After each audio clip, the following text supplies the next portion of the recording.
I used to think my family was boring in a good way. No scandals, no screaming matches at holidays, no secrets that ever felt heavy. My parents had been married for over 30 years. My older brother lived 10 minutes away with his wife and kids. I was the youngest, the one who still got called the baby, even in my 30s.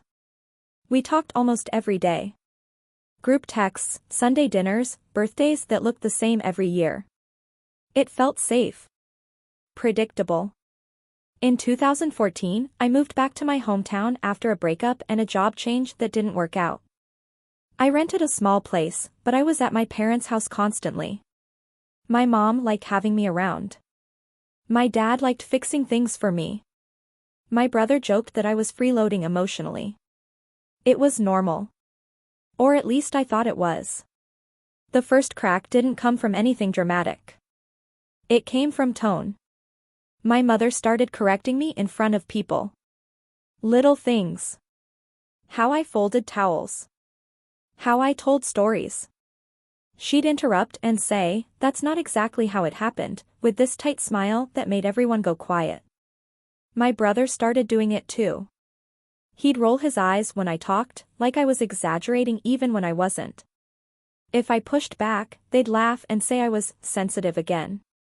I noticed it, but I brushed it off. Families get weird when you move back home as an adult. I told myself that. Then money came up. My parents had always been open about finances. Not numbers, but big decisions. Who helped who? When my brother bought his house, they helped with the down payment. When I asked for a small loan to cover a gap between jobs, my mom said they needed to talk about it. That was new.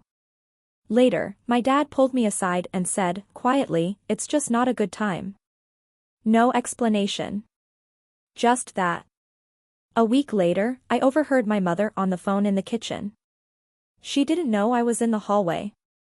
She said my name, then said, "She doesn't need to know yet." There was a pause. Then, "No, she'll just overreact." I stood there longer than I should have. My stomach did that slow drop, like missing a step in the dark. At dinner that night, I asked what she meant. She looked at me like I'd accused her of something horrible. Meant about what? The phone call, I said. You said I didn't need to know something. My brother immediately jumped in. Jesus, are we spying on people now? I wasn't spying, I said. I heard my name. My mom sighed dramatically. This is exactly what I mean. You twist things. I asked again. Calmly. What don't I need to know? My dad cleared his throat and stared at his plate. That was the first time I noticed he wouldn't look at me. Finally, my mother said, "We're just making some plans. It's nothing that concerns you." That should have been the end of it. It wasn't. Over the next month, things shifted in ways I couldn't explain. Family gatherings happened without me. I'd see photos on Facebook of Sunday dinners I wasn't invited to. When I asked, my brother said it was last minute. When I asked my mom, she said she assumed I was busy. I wasn't. Then my bank called. I had a small savings account my parents helped me open years ago.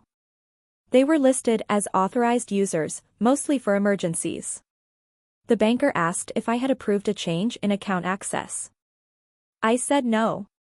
She sounded confused and said someone had come in with documentation. That night, I drove straight to my parents' house. I didn't yell. I didn't accuse.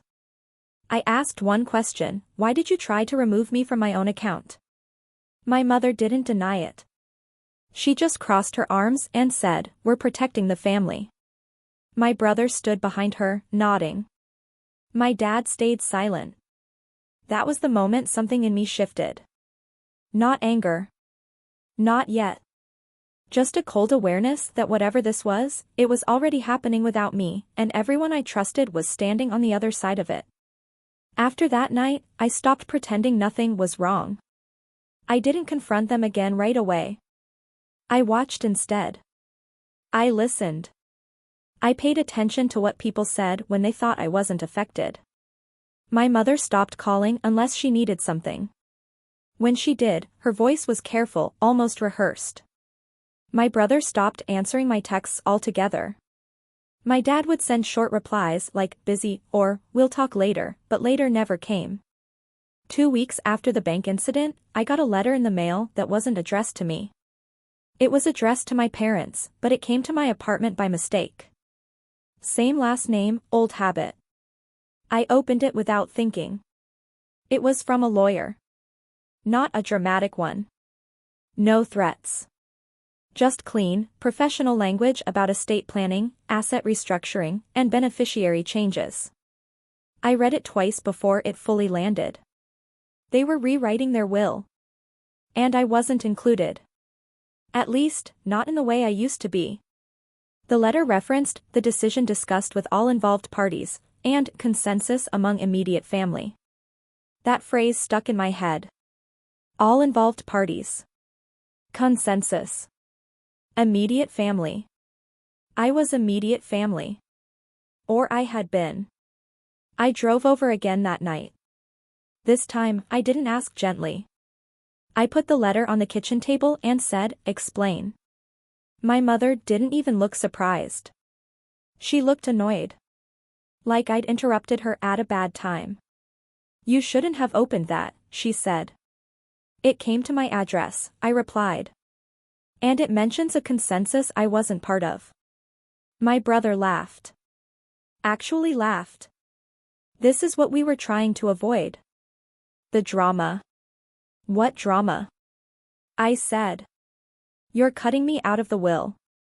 My mom snapped back immediately. We are not cutting you out. We are reallocating based on responsibility.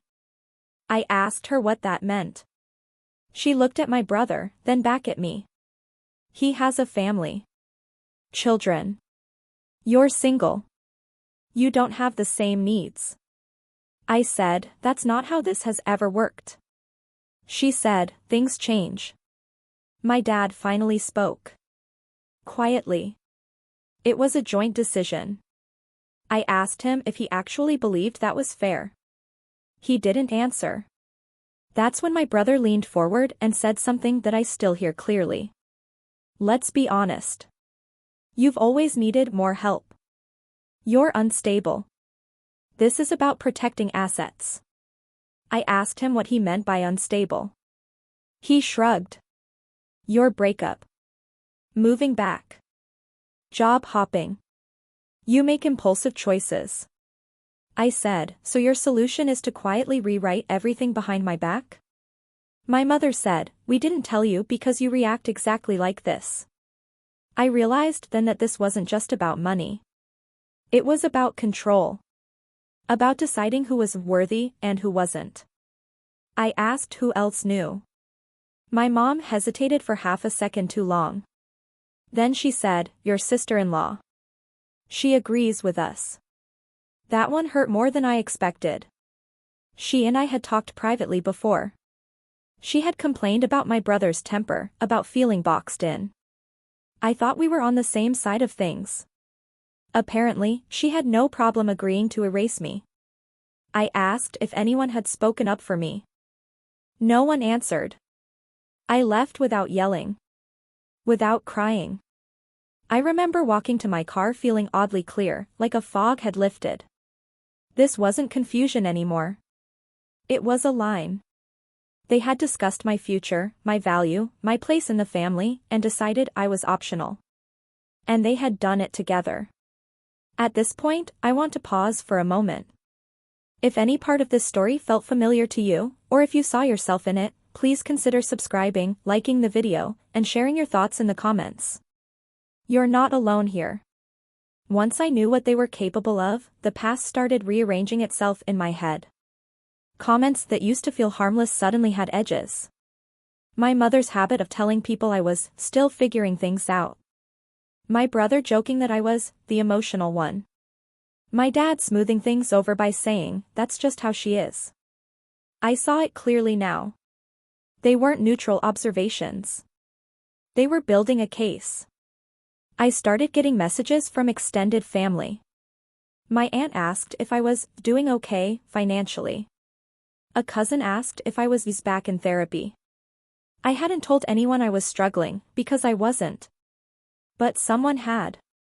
At a family birthday party I wasn't invited to, my brother apparently told people I was having a rough time and that my parents were stepping in to manage things. Manage. Like I was a problem to be handled. I confronted him directly for the first time, over coffee, in public. I asked him why he was telling people I was unstable. He didn't deny it.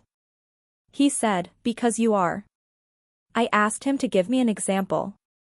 He leaned back and said, "You get emotional. You don't think long-term. You're always reacting." I said, "Reacting to being lied to?"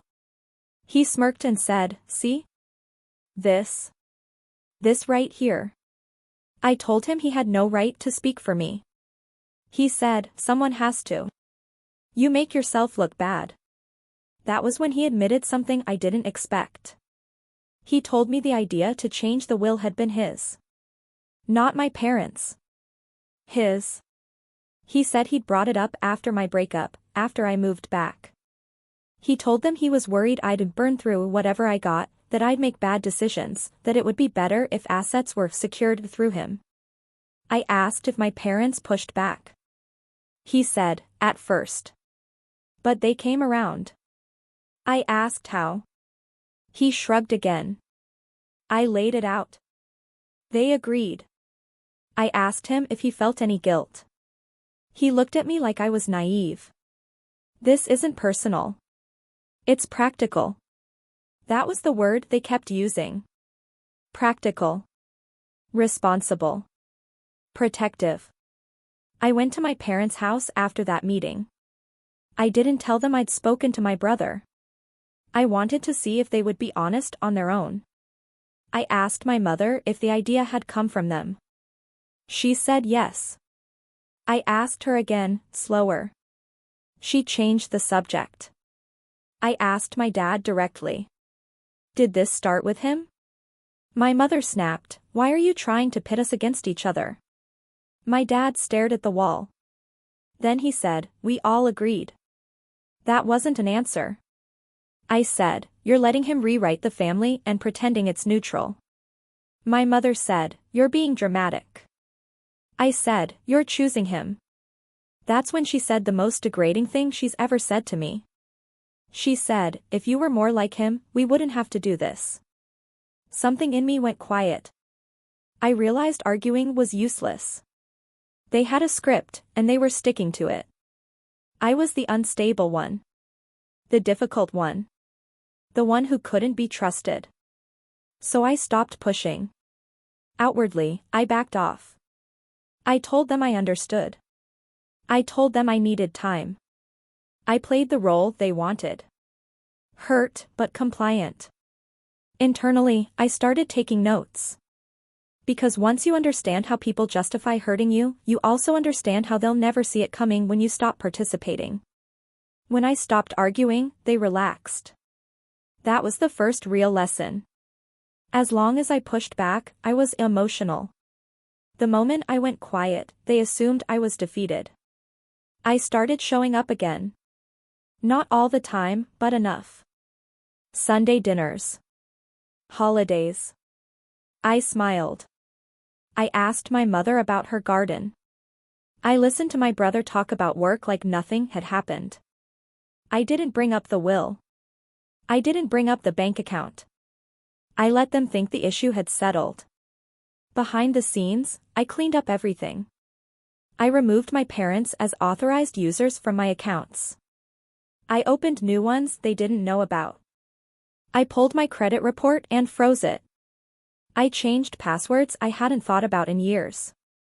Netflix, email, cloud storage. Things they'd always had casual access to because we're family. I also requested copies of my parents' legal documents that listed me, under the excuse of getting my records organized. My mother handed them over without hesitation. She always believed I wasn't capable of strategy. What I found wasn't just a will change. My brother had been added as power of attorney in situations that didn't require it. Medical. Financial. Contingencies that assumed my parents would become incapacitated and that he would manage affairs. There was a single line that mentioned me. It labeled me as non-participatory. That word sat heavy in my chest. I started noticing how often decisions were framed that way. When my mother bought a new car, she said, "Your brother helped me decide."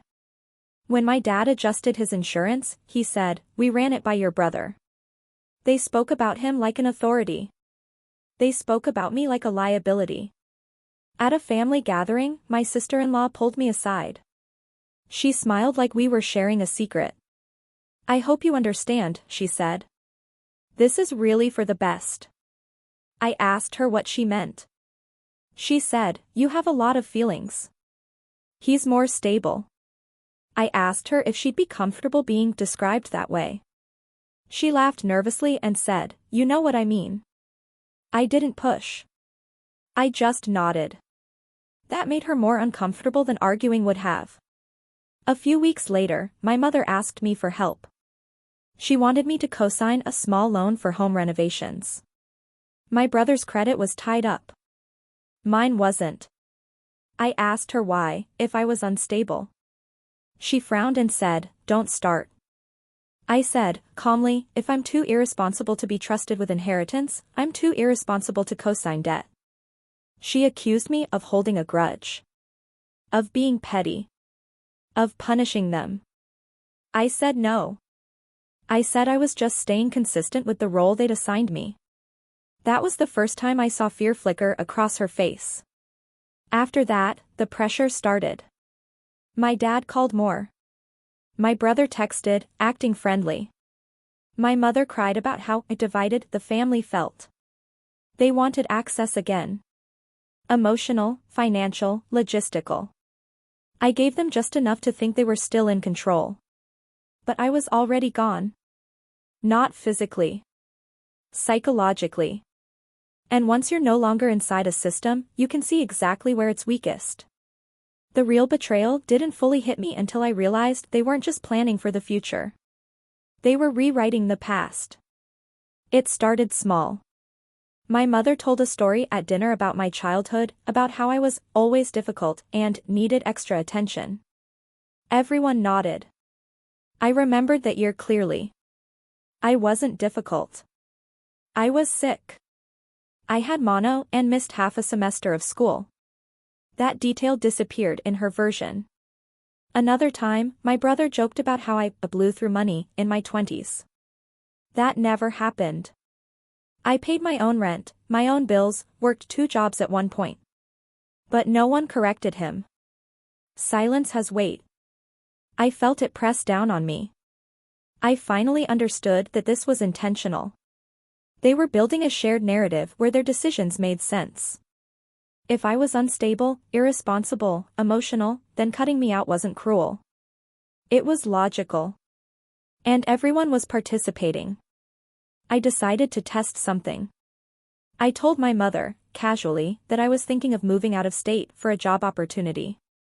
Nothing dramatic. Just mentioned it in passing while she was chopping vegetables. Her hand froze mid-cut. She asked where. I said I wasn't sure yet. Just exploring options. That night, my brother called me for the first time in months. He said, "Mom says you're thinking of leaving." I said, "Maybe." His tone shifted immediately. "That's not a great idea." I asked why. He said, "You need stability right now." I laughed. I couldn't help it. I asked him why my location mattered so much if I was non-participatory. There was a pause. Then he said something revealing. It would complicate things. I asked him to explain. He didn't. He just said, "Let's not do this." That told me everything. They didn't want me gone. They wanted me nearby, controllable, accessible when needed, but powerless when it came to decisions. I was the backup resource. The emotional sponge. The person they could lean on without respecting. A week later, my mother invited me over alone. No dad. No brother. That alone was suspicious. She sat me down and told me she was worried about me. About my future. About my mental health. She suggested I talk to someone. Again. I asked her directly, "Are you trying to document something?" Her eyes widened. "What?" I said, "Are you trying to create a record that I'm unstable?" She got angry. Loud. Defensive. She said I was paranoid. That I was proving her point. But she never answered the question. 2 days later, I got a call from my dad asking if I'd be willing to sign a document, just for clarity. He said it was about acknowledging that I trusted my brother to handle things if anything happened to them. I asked him if he'd signed something saying he trusted me. He said that was different. That was the moment the final psychological shift happened. They weren't just betraying me emotionally. They were actively trying to strip me of agency. Quietly. Legally. With smiles and concern and words like family and protection. I didn't argue. I didn't explain. I said I needed time to think. That night, I wrote everything down. Dates. Conversations. Names. Who said what? Who stayed silent? I wasn't planning revenge yet. I was planning insulation. Because once you see that people are willing to erase you calmly, you stop worrying about being understood. You start focusing on being untouchable. By the time I reached that point, I wasn't angry anymore. Anger requires hope. I didn't have that. What I had was clarity. I stopped sharing anything real with them. When my mother asked how work was going, I said, "Fine." When my brother asked if I was still thinking about moving, I said, "Not sure." I learned how to sound open while giving nothing away. It came easier than I expected. Meanwhile, I started changing the rules without announcing it. I consulted a lawyer on my own. Quietly. I didn't tell anyone in my family. I brought every document I had copies of. The lawyer didn't interrupt while I explained. She just listened, then said, "They're positioning him as a gatekeeper." That word again. Gatekeeper.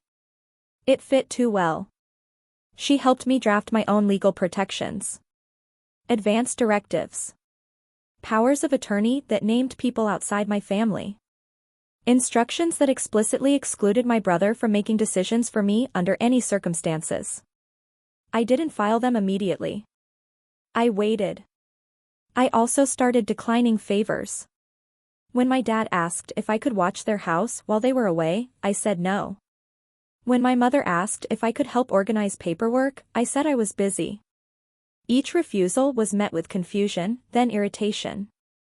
My brother finally confronted me over it. He said, "You're pulling away." I said, "I'm just focusing on my own life." He said, "That's not how family works." I asked him how family works when one person gets to decide everything and the other gets labeled unstable. His voice hardened. "You're stuck on that." I said, "Because it happened." He said, "You should be grateful we're looking out for you." That was gaslighting in its purest form. Turning betrayal into generosity. I asked him a question I already knew the answer to. If I suddenly became successful, stable, married, would you undo any of this? He didn't answer right away. Then he said, "That's hypothetical." It wasn't. It was a test. And he failed it. At the same time, I noticed something else. My mother's anxiety was getting worse. She called more often. She wanted reassurance. She wanted to know I wasn't mad. She wanted to know I wasn't planning anything. That told me she was aware, on some level, that what they'd done was wrong. I gave her comfort without absolution. I told her I loved her. I didn't tell her I trusted her. There's a difference. One night, my sister-in-law texted me out of the blue. She said she felt caught in the middle. She said she hoped I understood that my brother was under a lot of pressure. I asked her one question, "Did you ever disagree with him?" She didn't respond. A week later, my parents announced they were updating more documents to simplify things. They wanted me to come by and be part of the conversation. That was new. I knew why. They were feeling resistance. Subtle, but real. Doors closing. Access shrinking. They wanted to reassert control by making it look collaborative. I told them I'd come. I already knew exactly what I was going to do. Because revenge doesn't start with destruction. It starts with letting people believe they're safe. I went to my parents' house on a Sunday afternoon, the same way I had 100 times before. Same driveway. Same wind chimes by the door. Nothing looked different, which made it easier for them to believe nothing had changed. They were already seated at the table when I arrived. Papers neatly stacked. My brother was there too, which no one had mentioned. That was intentional. They wanted numbers. Pressure. Familiar territory. My mother started by saying, "We just want transparency." That word almost made me smile. My brother slid a document toward me and said, "This just outlines how things would work if something happened. It's mostly procedural." I read it slowly, even though I already knew what it said. It positioned him as the decision maker. Again. Medical authority. Financial authority. Me listed as he consulted when appropriate. That phrase was doing a lot of work. I asked, "Why am I not equal in this?" My mother answered quickly. "Because you don't like dealing with this kind of stuff." I said, "You didn't ask." My dad finally looked at me and said, "We're trying to avoid future conflict." I replied, "By creating it now?" My brother sighed loudly, like I was exhausting him. "This is exactly why this makes sense. You question everything." I looked at him and said, "You mean I notice things?" That's when I did something they weren't expecting. I took out my own folder. I placed it on the table and said, "Before I respond to any of this, there's something you should see." They leaned in. Curious. Confident. I handed them copies of my documents. My medical directive. My power of attorney. Names highlighted. None of them were family. My mother frowned. "What is this?" I said, calmly, "These are my protections." My brother's face changed instantly. "Why would you need that?" I said, "For the same reasons you think I do." Silence settled over the table. My dad asked, "When did you do this?" I said, "After you tried to remove me from my own bank account." My mother's voice shook. "So you don't trust us?" I didn't raise my voice. I didn't soften it either. "You taught me not to." That was the first time I named it directly. My brother snapped, "This is retaliation." I said, "No. This is symmetry." He stood up. "You're being manipulative." I looked at him and said, "You rewrote my role in this family without my consent and expected gratitude. That's manipulation." My mother started crying. Loud, uncontrolled. She said, "I never thought you'd turn against us." I replied, "You didn't think I'd notice." That was the real revelation for them. Not that I was hurt. But that I was aware. Fully. Precisely. And no longer asking for permission. I stood up, gathered my folder, and said, "I'm not signing anything today. Or ever." My dad said my name like a warning. I said, "You already chose a structure that works without me. I'm just honoring it." As I walked out, my brother said, "You're making a mistake." I didn't turn around. Because for the first time since this started, I wasn't reacting. I was deciding. After that meeting, the tone changed completely. They stopped pretending this was about protection. It became about punishment. My mother didn't call for 2 weeks. When she finally did, her voice was flat, distant. She told me she was hurt and disappointed, and that she didn't recognize who I was becoming. She said she felt like she was losing a daughter. I didn't apologize. That seemed to confuse her more than anger ever did. My brother, on the other hand, went on the offensive. He started showing up where I was without warning. Coffee shops. My gym. Once, outside my apartment building. He always framed it as coincidence, but it wasn't. He wanted access. He wanted proximity. One afternoon, he cornered me in the parking lot. He said, "You think you're smarter than everyone now?" I said, "No. I think I finally stopped being naive." He laughed sharply and said, "You're burning bridges." I looked at him and said, "You burned them first. You just expected me to keep walking across the ashes." That's when he dropped the mask. He told me I was selfish. That I was ungrateful. That everything our parents had done for me meant I owed them compliance. He said I was lucky they'd even considered leaving me anything at all. I asked him, "Do you hear yourself?" He said, "This is real life. You don't contribute the way I do." There it was. The hierarchy. The scoreboard I didn't know I was playing on. I asked him a question I'd been holding back. What happens when they're gone? He smiled, just slightly. Then things will be simpler. That sentence sat between us like a confession. I realized then that his betrayal wasn't impulsive. It was patient. He had been planning this version of the family for a long time. One where he was central. Necessary. In control. And I was a loose end to be tied off. That night, my mother sent me a long email. Not a text. An email. Like a formal record. She wrote about how much she'd sacrificed for me.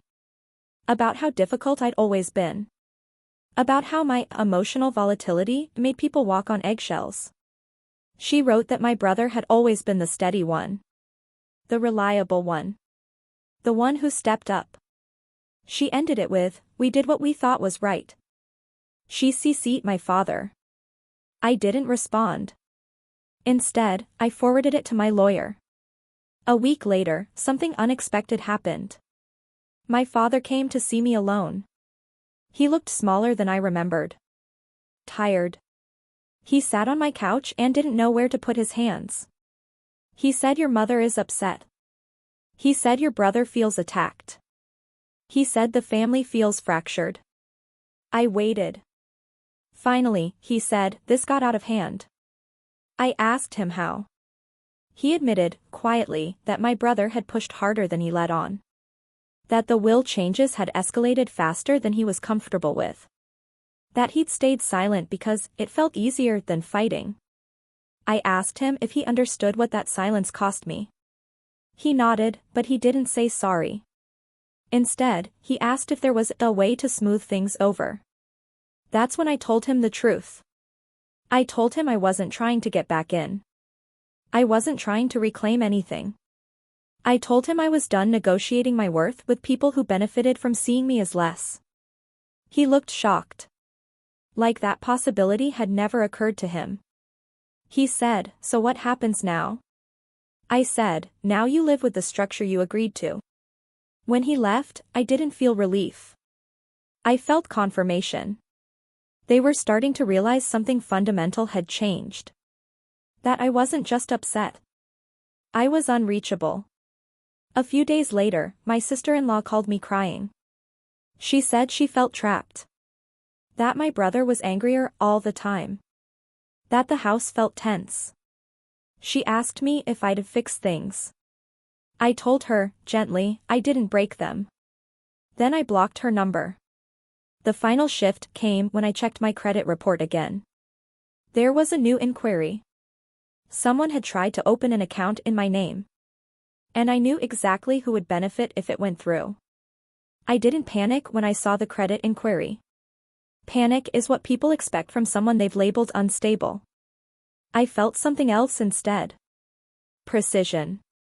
I called the credit bureau and confirmed the attempt had been blocked because of the freeze I'd put in place months earlier.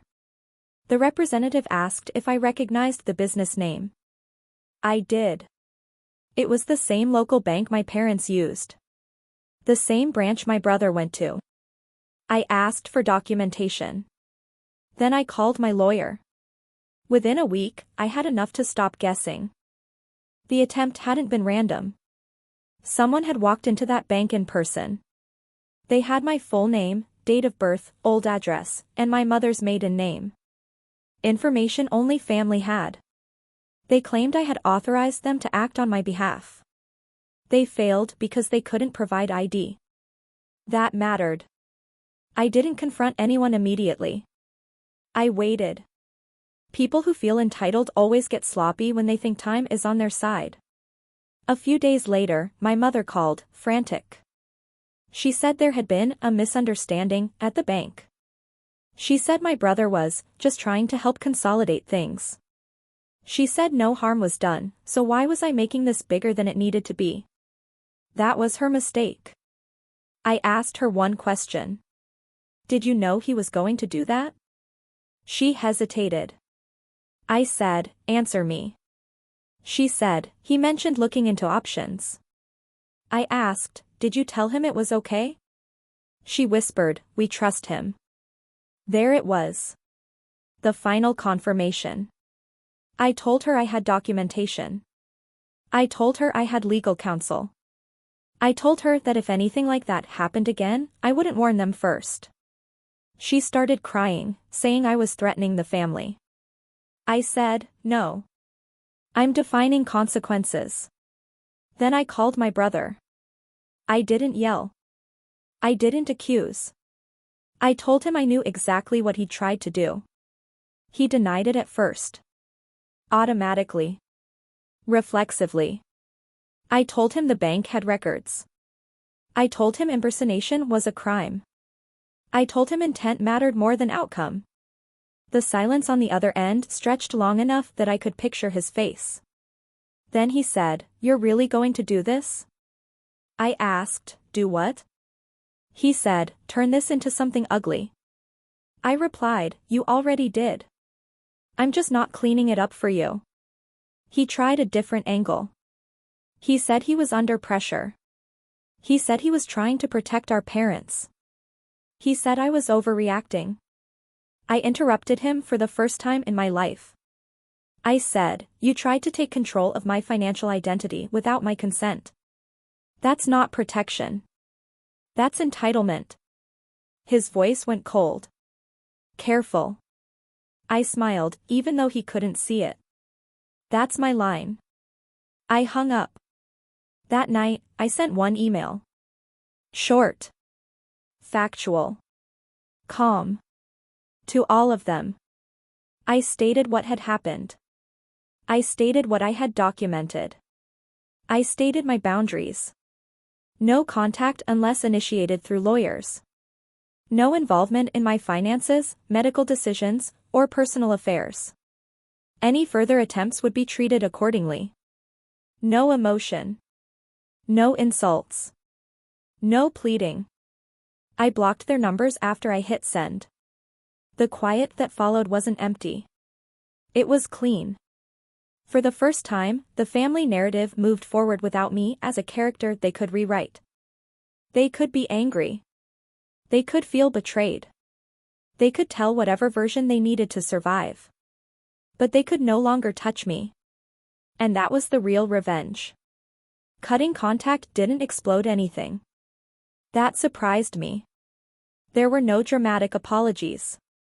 No sudden realizations. No last-minute attempts to fix it all. Just a quiet reshuffling of roles, as if the family adjusted its posture to account for my absence.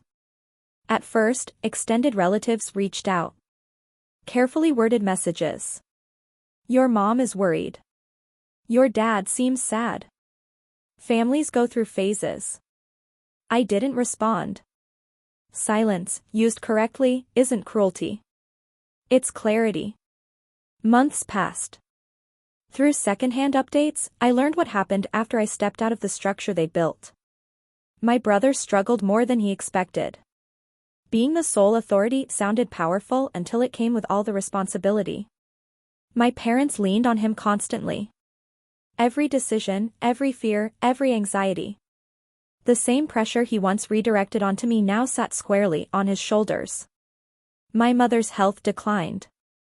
Stress, according to everyone. She complained that no one understood her the way I used to. That hurt, but not enough to bring me back. My father withdrew further.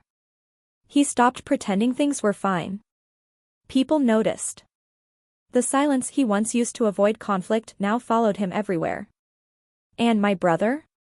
He became sharp. Defensive. Short-tempered. Without me there to absorb blame or soften tension, his flaws were no longer relative. They were visible. I didn't celebrate any of it.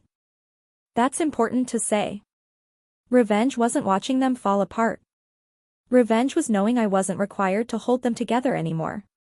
A year later, my father emailed me. Just one line. I should have spoken up. I read it once.